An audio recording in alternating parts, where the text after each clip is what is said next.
छोड़कर बिहार में चुनाव लड़ने की तैयारी में हैं और इसे लेकर अब पोस्टरबाजी भी शुरू हो गई है। आपको ये रिपोर्ट दिखाते हैं।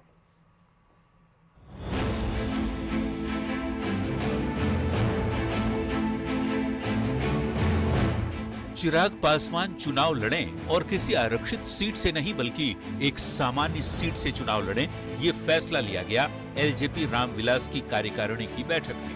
पार्टी के प्रदेश अध्यक्ष अरुण भारती ने एक पोस्ट में लिखा और कहा कि कार्यकर्ताओं की ये भावना है कि चिराग एक सामान्य सीट से चुनाव लड़ें, ताकि ये संदेश जाए कि वे अब सिर्फ एक वर्ग नहीं, पूरे बिहार का नेतृत्व करने को तैयार हैं। आपने यह भी कहा है सर कि हम चुनाव जनरल सीट से लड़ेंगे। आपकी पार्टी ने यह भी फैसला किया है कि आप जनरल सीट से चुनाव लड़ेंगे। ये प्रस्ताव आया है पार्टी की तरफ से।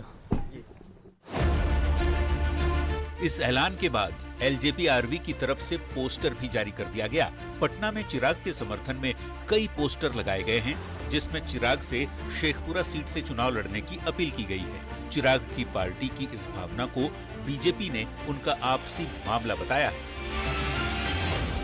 सभी दल को अपना अपना अधिकार है कि वो अपने सीट का उपयोग जिस तरह से भी करना चाहे कर सकते हैं। तो जेडीयू ने भी चिराग से चुनाव लड़ने के फैसले का स्वागत किया। साथ ही ये भी दोहरा दिया कि नेतृत्व तो मुख्यमंत्री नीतीश कुमार ही करेंगे। यहाँ तो चिराग पासवान जी ने स्पष्ट रूप से कहा है कि माननीय नीतीश कुमार जी के नेतृत्व में चुनाव होगा और माननीय नीतीश कुमार जी राज्य के मुख्यमंत्री रहेंगे। 25 से 30 फिर से नीतीश। तो चिराग ने भी इस बात को साफ कर दिया कि मुख्यमंत्री पद को लेकर कहीं कोई भ्रम नहीं है। बिहार विधानसभा चुनाव में मुख्यमंत्री पद की कोई वैकेंसी नहीं है। मौजूदा मुख्यमंत्री नीतीश कुमार जी ही चुनाव परिणामों के बाद प्रदेश के मुख्यमंत्री।